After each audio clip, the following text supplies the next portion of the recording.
當 XX 遇上 XY，係同一個世界，定係進入戒備狀態 XXXY 男女拆解。Hello， 大家好，歡迎大家翻嚟 XXXY 男左女右，我係 Jan， 我係 Heidi。今日講下啲乜嘢咧？講創業。嗱，其實咧，我哋兩個咧都係幾年前開始創業嘅。咁不如講下我哋創業嘅初衷啦。可以啊。嗱，或者講咗下我哋嘅故事先啦。係咯，簡單講下，係咯唔係個個都知道我哋咩料噶嘛。係。咁 Heidi，你係創業，或者你點解會創業，或者創業做啲咩咧？你係我幾年前開始係點解創業咧？就係我都打咗10幾年工啦，打到一個位咧，係覺得唔知我嘅未來係個出路係啲乜嘢。即係應該話以前咧，我都覺得只要你努力工作啦，努力賺到錢咧，你嘅人生就會好順暢噶啦。但係當你好努力打10幾年工嘅時候，突然間覺得好似我未來幾廿年我都只不過好埋頭苦幹，瞓醒就翻工，跟住放工翻屋企又休息，第二日又再翻工，就每日就等月尾出嘅嗰份糧啦。咁又唔覺得自己嘅人生有啲咩價值同增長。再回望翻過去10幾年咧，我覺得我嘅回憶入面就係得工作咯，即係直情係連同朋友共同嘅回憶都冇乜啊。咁個工作係冇滿足感㗎。每一個工作做嘅時候，本身都有滿足感嘅。但係當你一件事做到好純熟嘅時候，即係你本身有一個 challenge，你已經克服咗個 challenge 嘅時候，其實對你嚟講就係一件好平常手板眼見功夫嘅事，你就覺得冇任何挑戰性同成就感啦。咁你又再回望翻，覺得好似人生冇乜價值同意義嘅咧，我先至可能開始覺得，我覺得我將來好似冇乜令我覺得有希望嘅地方。咁所以先轉移覺得不如試下創業啦。咁點解因為咁樣要創業咧？就係覺得雖然我嗰陣時乜都唔識，但係覺得創業就係一個起碼你建立到一樣屬於你自己成就嘅嘢咯。即係因為你打工你打到幾叻，你就算係一個 director 一個 manager，其實你都係為呢間公司去 build up 咗一個成就。當然呢個成就可能係你打翻嚟啦，咁但係其實到最後點樣嘅成就都係因為呢個 brand 啫嘛，唔係屬於你噶嘛，佢屬於嗰個老闆，嗰個 brand 嘅老闆係啦。但係如果我 build 一個 business，唔好講個 business 幾咁成功啦，但係起碼係一樣即係屬於我自己嘅嘢啦，咁樣咁就好似有意義啲喎，咁樣咁就盲中中咁就不如試下創業啦，咁樣跟住就。因為我自己有屋企人喺泰國啦，就覺得不如試下做泰國嘅童裝啦，咁就每個禮拜飛去泰國去搜羅一啲我覺得 materials 啦同埋款式好嘅童裝咁樣啦，少量咁樣拎翻嚟，又影相又做 promote 咁樣，跟住發現咧原來賣唔出嘅咁樣啦，即係就拆咗啲貨喺個倉度又賣唔出喎，因為唔識做推廣，跟住就做咗好似半年咁上下，跟住就執咗啦，因為費事大家再燒錢落去，跟住就疫情就再去學咗紋繡，就開咗紋繡嘅鋪頭，就幫人紋理啊、整眼睫毛啊咁樣。咁呢一次啊，嗰個 marketing 做得好唔好啊？今次咧，因為經歷上次嘅教訓咧，我就真係去學 marketing，即係去就因為咁樣做起嘅。係啦，就去學啲 marketing 嘅堂咁樣啦。因為想知道人哋係點樣落廣告啦，究竟點樣推廣。咁但係當然都唔係你一學就識噶嘛，或者一學你就精通呢件事。咁我中間用咗好多時間去摸索啊，去試咁樣咯。咁做到咧，即係堅持咗3年啦。但係因為如果大家都係做美容業咧，就知香港嘅美容業競爭性好大啦。而廣告嘅 budget 咧，亦都係會比其他行業要更加大嘅，即係美容業嘅 budget。咁所以有時咧做到最後咧，覺得我今個月好忙啊，好多 booking 啊，跟住又會覺得月尾有好多錢，好似俾咗 Meta 咁樣，即係好似幫 Meta 打工咁樣咯。咁呢個其一個原因啦，第二個原因就係嗰陣時我自己一個人嘅工作室，咁所以咧就我好多時間就困住咗自己喺 studio 度，然後你唔喺 studio 嘅時間，你又喺度諗 marketing 啦，又喺度諗埋數啦，又喺度諗 set 各樣 selling 嘅嘢，跟住又覺得自己好似又去翻一個打工好困身，然後冇創造其他更加多人生嘅回憶嘅地方咁樣，咁你又再加上好難。就算你學識咗 marketing，你又好難推廣啦美容業呢件事，咁所以堅持咗3年啦，之後就覺得唔算啦，因為我又做到條頸又痛啦，跟住連近視都開始越嚟越深啦，咁樣，咁所以就覺得算啦，我放棄啦。咁有冇後悔啊？後悔有冇？會唔會覺得打工仲好啦，唔使煩？冇啊，所以我依家都繼續好努力創業咯。即係冇啊，我係翻唔翻去打工啊，直情。因為我就算依家我做緊唔同嘅生意啦，投資緊唔同嘅嘢啦，當然唔係樣樣嘢都話依家已經100% 成功咗，但係我都仲係覺得我係真係認真為我嘅人生努力同奮鬥緊咯，即係為我嘅成就。但係如果翻去打工咧，我中間有試過嘅，因為我中間有試過，不如我算啦，我都係翻去打工試下啦，翻咗一啲 temp 嘅文職咁樣咯嚟當。但係我覺得好抑壓啊嗰樣嘢，即係我覺得我反而仲唔開心咯。即係其實創業承受嘅壓力好大嘅，因為你又要養到嗰啲員工啦，你又要自己有數翻啦，你又要生存到啦，你又要諗點樣推廣啦，要同咩人合作，呢啲其實全部都係壓力好大嘅。但係反而你翻工咧，你做有36唔做有36，你係咪都鬥嗰份人工噶啦咁樣？但係我心態上就係唔開心咯。唔開心。咁即係其實嗱，聽你咁講，其實你係你創業咧係生活保持到生活嘅喎，只不過你做到某啲位，你係想即係心灰意冷啊，先至再轉職啦，可唔可以咁講？都係嘅，即係創業就都你會應該話創業就好似你就算中間承受好多壓力，你都有機會失敗嘅，但係你創建緊一個係真係有希望嘅未來。對我嚟講啦，對我嚟講，即係同埋起碼依家呢個生活方式係我比較中意咯，因為我唔係好中意制式化嘅嘢。即係如果你翻工咧就好制式化，翻朝九晚六，跟住係咯，就係收工翻屋企，星期六日放假先出去玩，跟住你去旅行要請大假，要睇住自己大家請咁樣。咁依家嘅係，就算依家有時係可能我凌晨都仲喺度做緊嘢嘅，但係只不過啲時間係我自己安排噶嘛，即係我最多可能日頭我去咗同你去睇戲，咁我咪夜晚自己喺屋企做下嘢咁樣咯。即係自由好多。係啦，或者我突然間扯起條筋，喂阿張，我聽日想去日本啊！我幾日先咁樣？其實呢個係咯，創業咗之後，自己時間嘅運用係自由咗好多嘅。當然都要有嗰個自主，即係有自我嗰個控制能力啦。即係唔係話我狂玩，即乜都唔理咁樣，要自己控制到啦。但係又係嗰個自在性係幾 enjoy 嘅，令人。係啊，呢個係嗰個吸引力咯，對我嚟講。咁你嚟咧，即係你當初點解會令到你想創業？我自己就係做咗好多年廣告嘅 creative 啦，喺唔同嘅公司。咁啊，去到某個位咧，不過本身咧，其實做廣告咧，入行已經知道最終我哋個結局或者冇個結局啦，條路咧都係會走向可能係咪要自己出嚟開噶啦？因為我哋啱啱入行嗰陣時咧，都已經覺得奇怪，因為廣告公司冇乜老嘅人嘅。一來大家啲樣即係大家都 keep 得好後生啦，大家啲打扮都好靚，好靚麗啦。就算你50零歲都整到好後生咁嘅樣，咁啊 keep 得好啊。咁不過真係成日會見到嗰啲可能升到最高位嗰啲人咧，可能做2年、做幾年咧，又會走咗噶咯。咁佢哋通常就係會自己可能開公司啊咁樣啦。咁我又會覺得原來係會咁嘅條路。咁好早已經會有咁嘅預計會有呢一條路噶啦，咁但係純粹冇話幾時會做啫呢樣嘢。咁總之直到一個位咧，就係做我哋同客或者我哋做俾客嘅嘢咧，都係相對上喺以前啲舊嘅公司咧，大型啲嘅公司咧，都會好似都係嗰啲傳統嘢多咁嘅感覺上，好似咁咧就發覺大個出邊個市場已經係咁變緊喎，好多。譬如 social media 有好多唔同嘅嘢，又或者其實你啲 idea 唔再局限喺所謂嘅廣告嗰度啦，可能你個 creative 係包括埋個產品本身啊。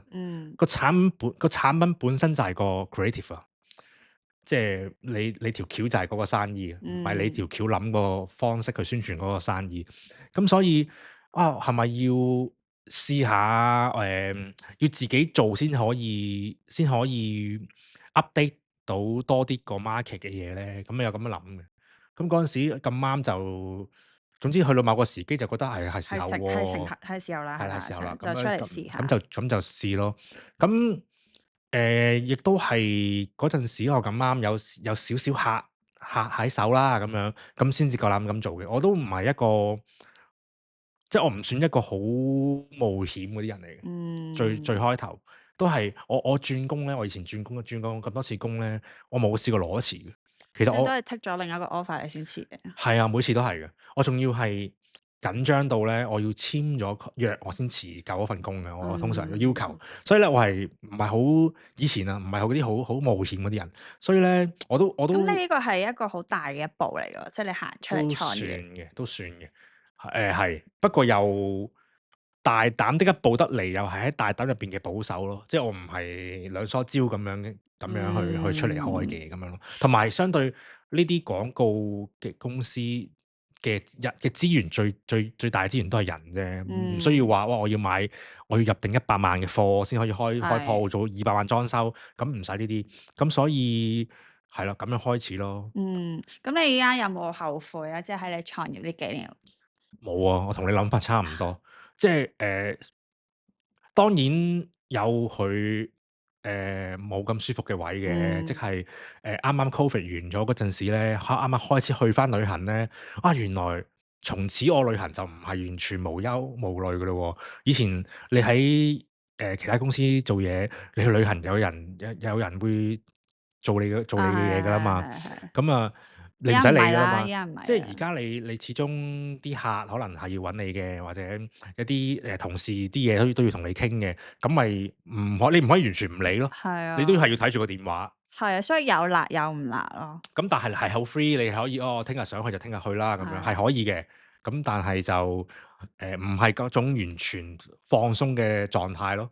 係啦，所以咧，譬如我即係創業呢幾年啦。如果我身邊啲朋友咧，如果齋睇我 social media 即係 IG update，因為你 IG 你就係會放，你唔會係咁放。我自己冇呢個習慣啦，我冇習慣係咁放自己工作嘅嘢出嚟嘅。通常我都係放一啲去玩啊、旅行啊嘅嘢啦。咁所以咧，好多朋友都會覺得哇，Heidi 好得閒啊，佢成日都周圍去玩啦，跟住日日都唔使要做啦，唔需要翻工啦咁樣。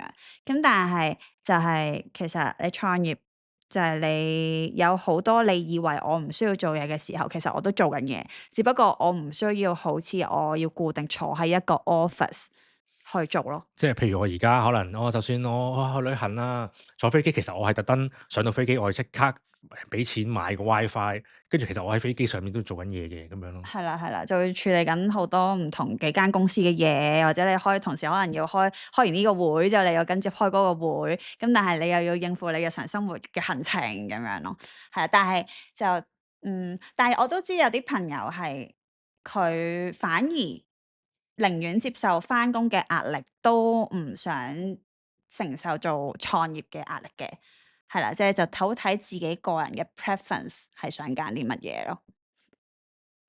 你覺得乜嘢人啱創業啊？即係你自己經驗，你覺得自己性格啱唔啱啊？或者你覺得咩人最啱？有咩特質嘅人最啱？我覺得首先你要好不安於現狀嘅人啦，再加上你係咯要好自律咯。我覺得呢兩樣係首要嘅條件嚟嘅，即係如果你依家係一個打工人，但係你好安於現狀，好滿足依家你擁有嘅生活嘅話，咁都冇乜嘢鼓勵性去鼓勵到你要行出嚟去 take 一個 risk 去做一個生意啦，係咪？咁不安於現狀係一個好即係首先一個首要嘅條件，咁自律就更加啦，即係大家覺得我哋好得閒，但係其實係。我哋要好控制自己生活上做嘅所有時間同所有嘢咁樣。咁如果有啲人係你諗住，我出嚟做生意，我就放飛自我啦，乜都唔理啦，咁又一定係唔 work 嘅咁樣。因為咧，你即係都係關你創業嘅時候，你有冇諗清楚嗰個你揾個錢係咪維持翻你本身嘅水平，甚至更多咧？你當初開頭嘅時候，你係有冇諗過呢個問題㗎？有㗎。咁你係做唔做得到維持翻呢個水平咧？目前依家就維持到啦，依家去到當時一開始梗係維持唔到啦，仲要我開民宿嘅時候咧係 Covid 嘅時候啊，所以 Covid 嘅時候大家都知生意有幾差㗎啦，又困住晒香港，大家又冇公開。有啲生意係要 Covid 嘅時候特別好㗎。但我美容業仲要勒令停業㗎嘛，有啲時候係啊，咁所以係難做嘅。咁但係我都睇到一樣嘢就係如果你係一個想創業嘅人，你唔可以淨係睇你今日呢幾個月，依家呢幾個月或者呢半年，你賺唔賺到錢或者賺幾多錢咯？即係如果你要做生意，你係真係要 look for 一個 long term 啲嘅發展。你始終冇可能有一盤生意係，喂，我今日阿張，我哋今日開一盤生意，我哋下個月就賺錢㗎，就揾翻，係冇可能噶嘛。其實咩行業咁嗰陣時有冇一個日限期限？我幾耐之內一定要賺錢，如果唔賺錢，我就離場啦，我打翻工啦。做第一個做童裝咧，就真係冇呢個諗法，因為嗰陣時真係乜都唔識，真係淨係想自己，我想做生意，咁就揾啲嘢做咯。所以係直情連要點樣計數啦，要點樣做 planning 啦，冇呢個諗法嘅。咁但係純粹行咗半年，蝕咗10萬咁樣嘅時候，就覺得好似唔可以再燒錢落去喎，因為都唔知點樣賣得出啲貨。係啦，咁所以先覺得毅然斷咗佢啦咁樣。咁到紋繡嘅時候，因為開始有呢個意識啦，咁先周圍即係揾啲嘢去學，去了解下其實啲數要點樣計啊，marketing 要點樣做啊。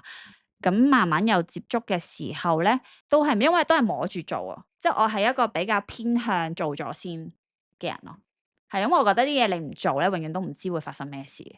係啦，咁所以摸住做嘅情況下，亦都冇特別 set deadline 嘅，不過我就堅持咗3年咯。咁但係依家你真係完全知道，其實你一個商業模式要點樣行嘅時候，就當然要計啦，係啊，即係都要計清楚，你要 set 個 timeline 俾自己咯。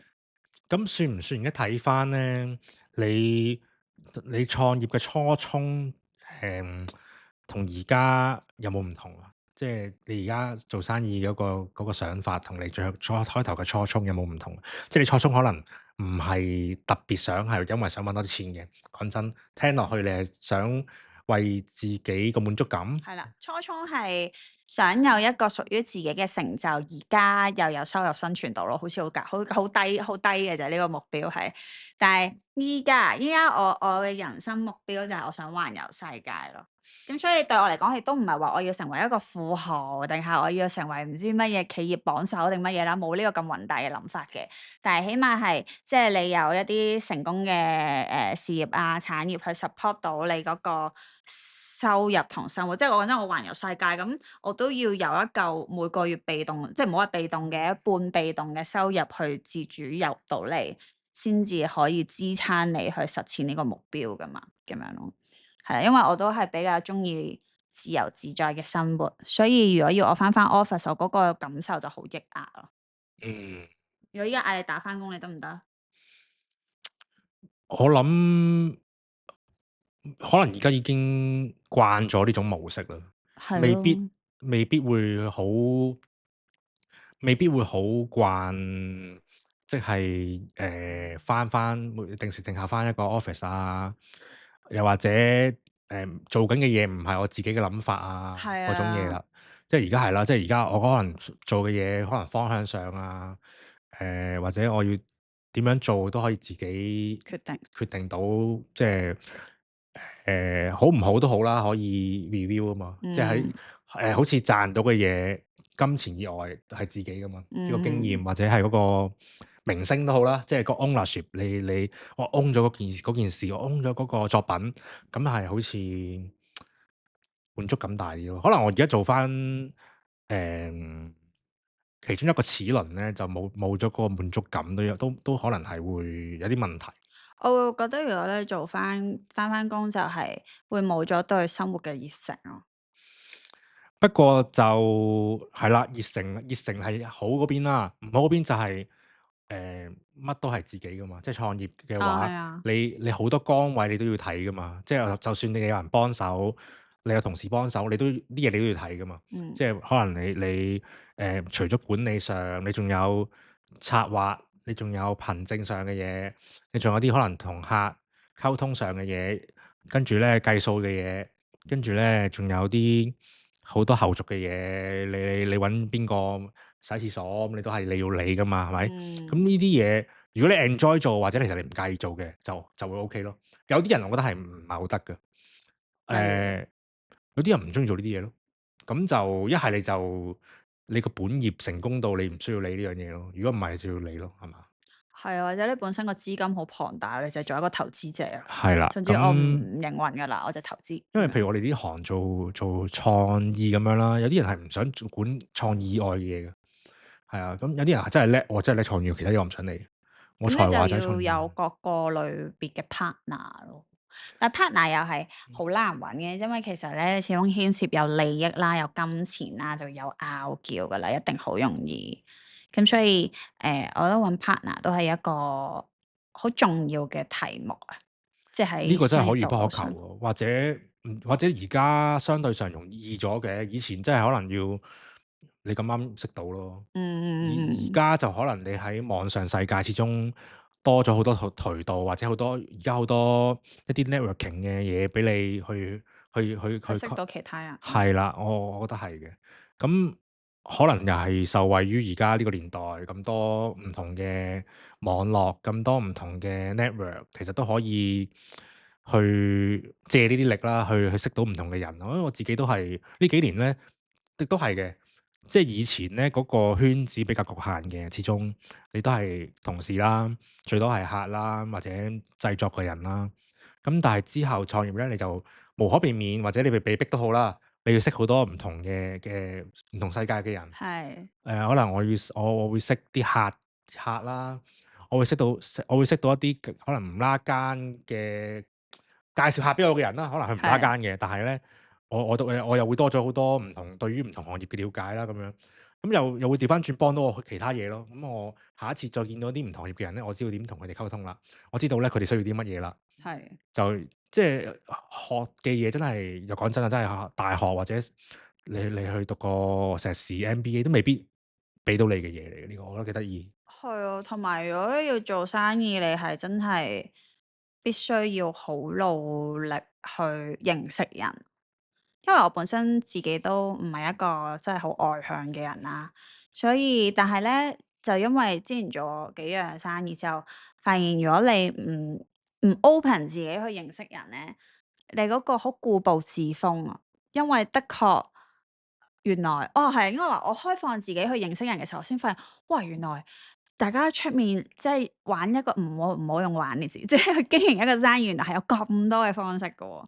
係有好多原來我意想不到嘅合作方式嘅，係我當初可能我自己一個埋頭苦幹嘅時候，係你唔會諗到咯，或者就算你問 Google 佢，其實都唔會俾到你嘅嘢咯。其實都有少少呢個係唔同變咗嘅地方，就係以前可能我覺得自己半個藝術家啦，我自己 OK 咪得咯，有少少咁樣嘅個客班咪得，最多係個客班咯咁樣。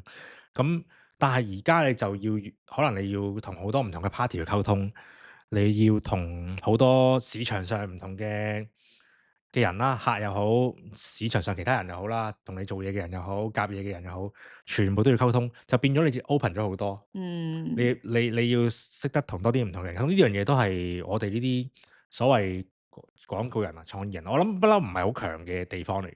即係係啊，我喺行內識嘅人係啊，嚟感覺尤其上，是藝術家即係性格，懶係覺得自己半個藝術家咁樣啦。當然其實唔係係藝術家嚟嘅，因為係為商業服務嘅話都唔算藝術嘅。係咁同埋咧，你覺得咧，我哋呢一代人咧，其實係咪唔興創業㗎？即係我哋本身我哋嗰代。我哋嗰代，我覺得我哋呢代應該算係慢慢比較興創業咯。嗱，如果再之前，即係可能我屋企人嗰代，即其實連我屋企人到依家都唔知我做緊咩嘅。即係到依家，你就算我解釋過俾佢哋聽咧，佢哋都係覺得我依家係一個無所事事嘅廢青咯，即係喺我屋企人嘅眼中。因為我哋呢一代人咧，即係我嘅呢代講緊係我哋80、90後 Gen X、Gen Y，我哋 Gen Y 咁咧，都屬於都係偏向正途揾份好工為主嘅。嗯創業唔係主流嚟嘅，我哋呢一代人嗯，可以咁講。但係 Gen C 咧，而家嘅 Gen C 咧，其實以我所知咧，根本上 Day One 畢就業出嚟係創業啦。就係創業。因為可能而家你真係講真，一部手機、你一部電腦、一部 iPad 都可能已經創咗業㗎啦。即係尤其是啲可能自媒體啊，嗯可能做下嗯嗯。設計啊，做下翻譯啊。我會話我哋嗰個年代嘅教育咧，我唔知係咪因為嗰陣時我哋嘅媒體冇咁盛行啦，即係網上資訊冇咁盛行。但係我會覺得我嗰個年代嘅教育咧，係成個教育制度都係話俾你知，你要努力工作，努力喺社會奮鬥。Once 你升咗 as 一個 manager 或 director，你已經係人生有所成就㗎啦。即係先唔講你要考嗰啲咩律師、醫生定乜叉先啦，係咪？咁所以係冇你嗰陣時大學畢業。